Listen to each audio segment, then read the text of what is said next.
Hi guys, welcome to my YouTube channel. Hi.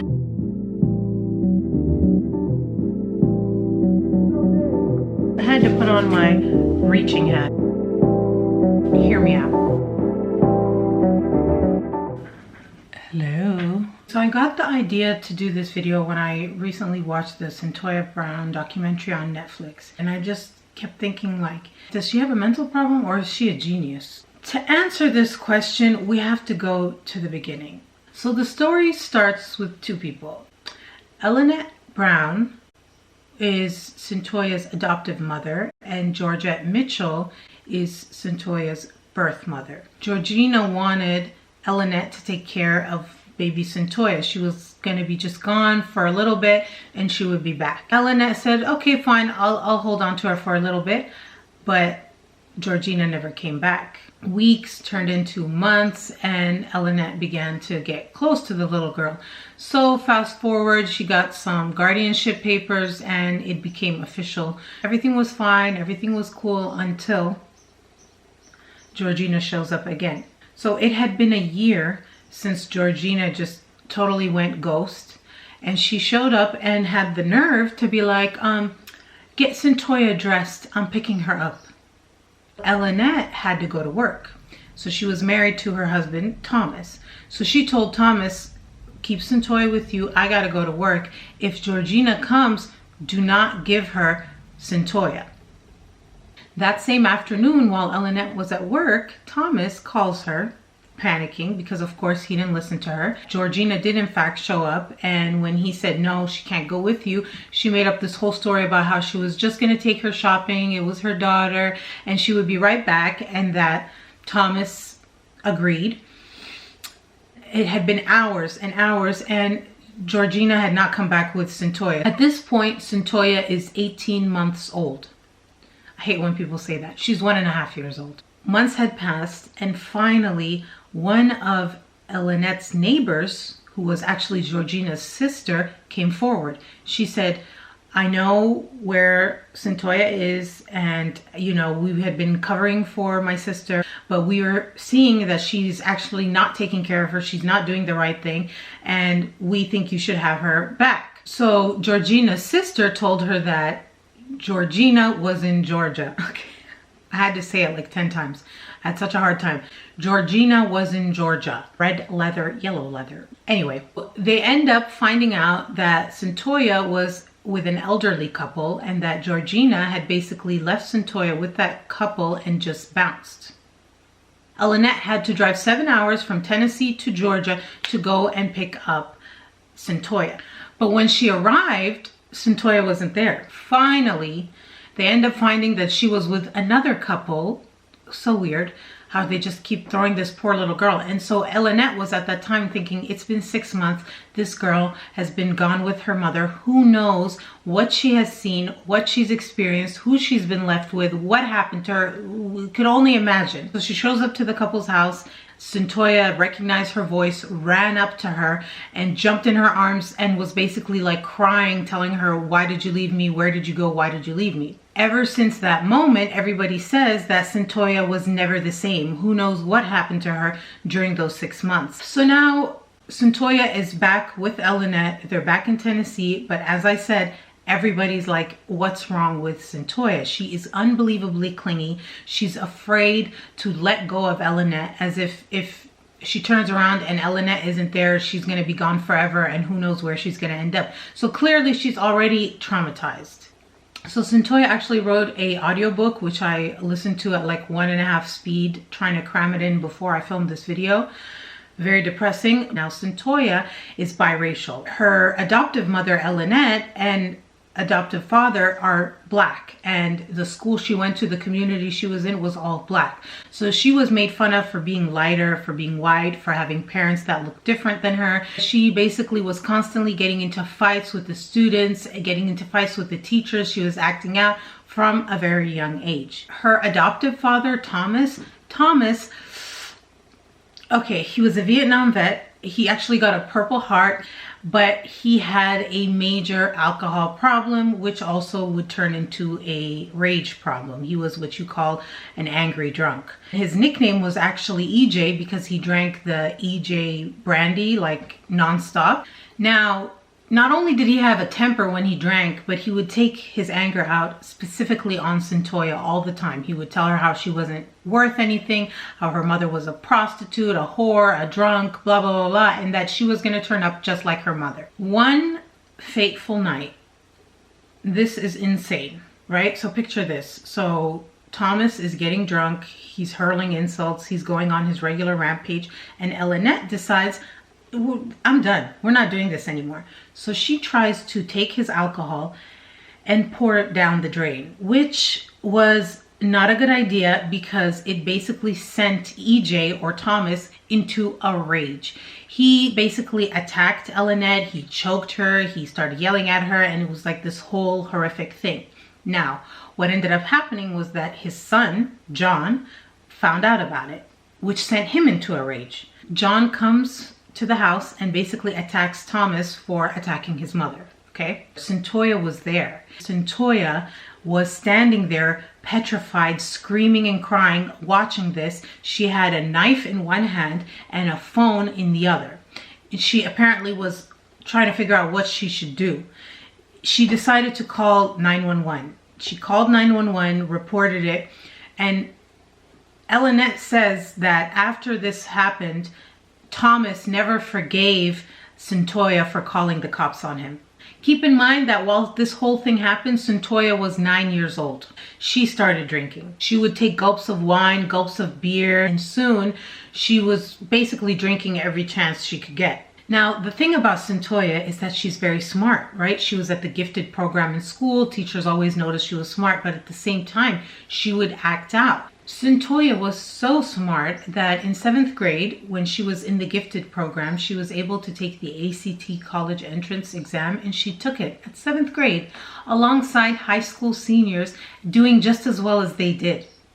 But then, while she was 12 years old, at around that same time, she gets caught stealing from her friend's mom, like thousands of dollars worth of jewelry. So she gets kicked out of the gifted program and she gets put into an alternative school for at-risk kids. And this is when it really started to go downhill. Now, during a psychological evaluation, one of the examiners was shocked. Quote, "The girl began speaking in a high-pitched sing-song voice, threatening to kill her father and cursing staff members. She was completely out of touch with reality.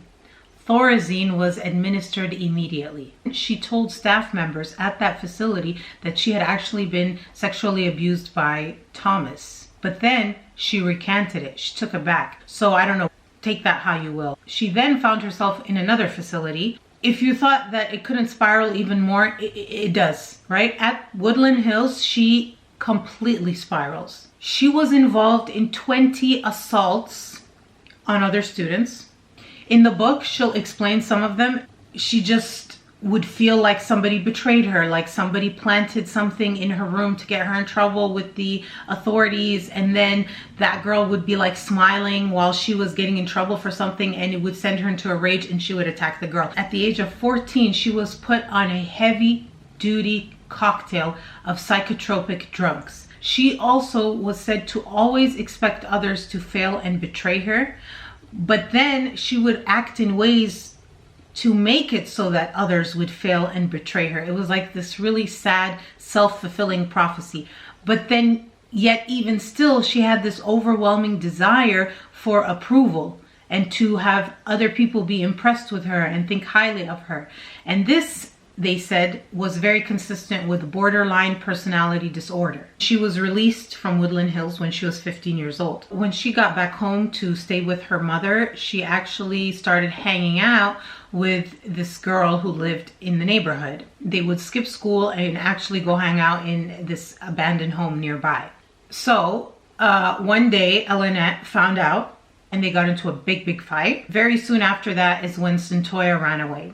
So now CYNTOIA is 16 years old. She's living in Nashville with a girl called Shakosha. I'm probably saying that wrong, but it's spelled Shakosha. So a little bit later, it's now July 2004, and CYNTOIA meets 24-year-old, remember she's 16, she meets 24-year-old Cutthroat. Now, Cutthroat would at first make it seem like he was interested in her, he wanted to be her boyfriend, and they were in this romantic relationship. She then claims that her relationship with Cutthroat shifted and he started to become abusive. He choked her out until she passed out. He would beat her. Slowly but surely, he started to prostitute her. And basically, he went from being her boyfriend to being her pimp. It's 11 p.m. on a Friday night. It's August 5th, 2004.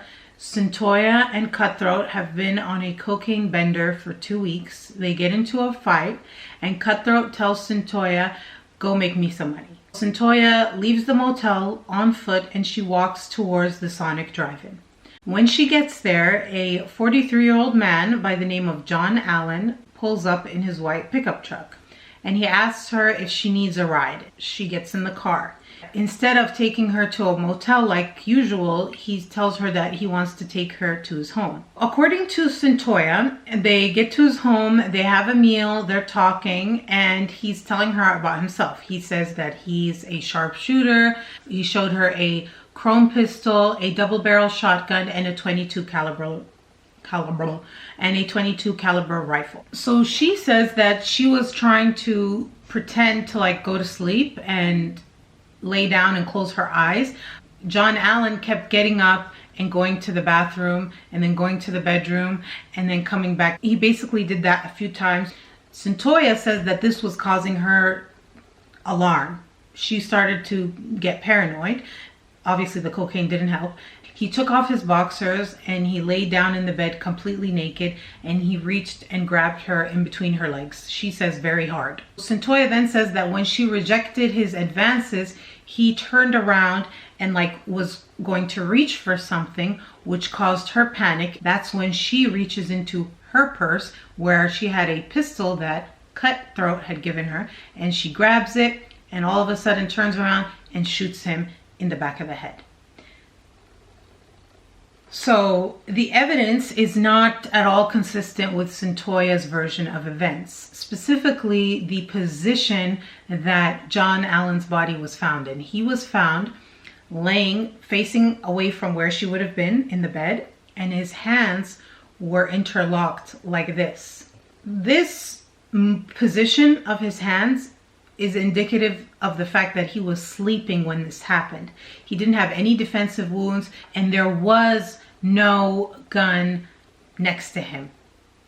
What there was, however, was a fully loaded magazine clip. There was an entry wound in the back of his head that came out. There was also an exit wound in the front of his head, and that the force of the gunshot had apparently dislodged Allen's hairpiece. There's nothing funny about this case at all, but I don't know why when I heard that, I kind of wanted to laugh, but I stopped myself. She drives in John Allen's truck back to the motel that she's staying at with Cutthroat. She then grabs the weapons that she stole and she comes up to the room. When she gets there and explains to Cutthroat what happened, he's so upset that she brought the guns into the room completely unconcealed, and he tells her that she needs to get rid of the vehicle, wipe her fingerprints off the door. At this point, it's 3 a.m. CYNTOIA gets back into the truck, drives from the motel to a nearby Walmart, where she's then caught on surveillance footage leaving the car there, waving down a black SUV and asking for a ride back to the motel. So now she's back at the motel and she's watching the news again. She's still not hearing anything about what she did. What happens next, to me, showed me a mentally ill side of her, especially with her impulse control, because it's like she couldn't wait. She couldn't sit in it. She needed the next thing to happen. So what did she do? She called 911. She called and she tried to make her voice sound like an older man. And she says, quote, 2728 Mossdale Drive. But the dispatcher responds and says, "What's going on over there, ma'am?" She just says homicide and hangs up. Days later, detectives started knocking on the door of their motel room, and her and Cut start panicking. Cut answers the door, and immediately he's pulled out and pinned down, and CYNTOIA runs out and starts hysterically screaming, quote, "Cut didn't have nothing to do with it. I'll tell y'all everything." Detectives then take CYNTOIA to an interrogation room, but before they turn on the cameras, they basically tell her that if she cooperates with them, it's going to make all the difference in the world. Then they turn the cameras on and the interrogation begins. The detectives start reading CYNTOIA her Miranda rights. They get to a point where they say that the suspect must affirm that no promises have been made by the police in return for a statement. At this point, on camera, CYNTOIA interrupts them and she says, quote, "You're not sitting here and you're not promising me anything as far as helping me if I talk, but you just promised me that." Then one of the detectives starts stammering and stumbling over his words a little bit, and he says that he only assured her outside of the view of the video camera that he would tell the district attorney she was cooperative. So then CYNTOIA reads back the Miranda rights, but she skips over the part that's talking about the promises. Less than a week later, she then gets moved into a mental health institute where she gets an evaluation. At this mental health institute, she becomes a, quote, nightmare patient. CYNTOIA wanted to call Elinette, and when the nurse refused, she went ballistic. She attacked the nurse, and she said, quote, "I shot that man in the back of the head, and bitch, I'm gonna shoot you 3 times in the back of the head and would love to see your blood splatter on the wall." She required what's called a 4-point, which is when every limb is secured down, and then they gave her more Thorazine, which is the same drug they gave her when she had gone to an institution when she was around 12. The counselor started thinking she seems like she has borderline personality disorder, which is characterized by wild mood swings, extreme impulsivity, and paranoia. But the doctors also found that she was very, very smart. She had an IQ of 134, which is in the 90th percentile. They say that she was a teenage case study on the difference between intelligence and mental stability. They decided to try her as an adult. The prosecution claimed that it wasn't self-defense because of the way that his body was positioned and the fact that she had stole items. The jury comes back with a guilty verdict, guilty on all counts, which in the state of Tennessee carries an automatic life sentence if tried as an adult. CYNTOIA was sentenced to life in prison with the possibility of parole 51 years into her sentence. So she would be 69 years old before she would ever have a chance to parole. So after her sentencing, she would end up filing for multiple requests for appeal and retrial, and she would get rejected each time until she had completely ran out of all of her appeals. During the time that she was incarcerated, there was a PBS documentary done on her. In this documentary, they interviewed her mother, and in this interview, her mother admits to drinking a 1/5 of vodka a day while she was pregnant with CYNTOIA. So this attorney from Nashville sees this documentary, sees a whole new argument that could be made for CYNTOIA, and decides to take on her case pro bono. He decides to go with the approach that CYNTOIA suffers from fetal alcohol syndrome. They bring in these experts to describe what that means and its effect on CYNTOIA. Now, CYNTOIA was not briefed beforehand about what they were going to say. The doctors testified and said things like, quote, "CYNTOIA has a remarkable IQ, but she did not function like a typical person with such high intelligence. Her adaptive functioning skills were at the level of a mentally retarded individual." Then another expert came out and said, "Her functional abilities are terrible. They're so terrible that they're equivalent to a person with mental retardation."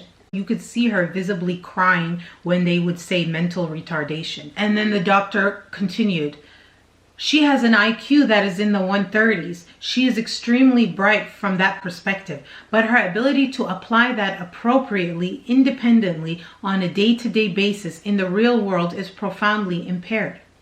And they said that this impairment was due to the fetal alcohol syndrome. The judge was not swayed by the The judge was not at all swayed by the fetal alcohol syndrome argument, and her request was denied. At this point, this was her last appeal. This was her last chance. So she had completely resigned herself to the idea that she was going to spend life in prison. CYNTOIA, she got her GED with a 4.0 GPA. Then she got an associate's degree from Lipscomb University and a bachelor's degree from the same university. And her professor said that CYNTOIA was the most outstanding student he's ever had. He also said that despite having not regularly attended school past the 7th grade, she turned in written work at a level that he would expect from a college junior. Then CYNTOIA goes viral because of a post made by Rihanna that says, "Imagine at the age of 16 being sex trafficked by a pimp named Cutthroat. After days of being repeatedly drugged and raped by different men, you were purchased by a 43-year-old child predator who took you to his home to use you for sex. You end up finding enough courage to fight back and shoot and kill him. You're arrested as a result, tried and convicted as an adult, and sentenced to life in prison. This is the story of CYNTOIA Brown. She will be eligible for parole when she's 69 years old. Free CYNTOIA Brown." A bunch of celebrities start reposting free CYNTOIA Brown, free CYNTOIA Brown. The case gets a lot of attention, and CYNTOIA Brown makes her bid for clemency. Now get this. At her clemency hearing, the prosecutor who argued against her in her trial was now sitting right next to her arguing for her release. It was a stunning turn of events and very convincing. CYNTOIA Brown is granted clemency at the age of 31. Back to the original question. Is CYNTOIA Brown mentally ill, or is she a genius? For the skeptics out there, this one is for you.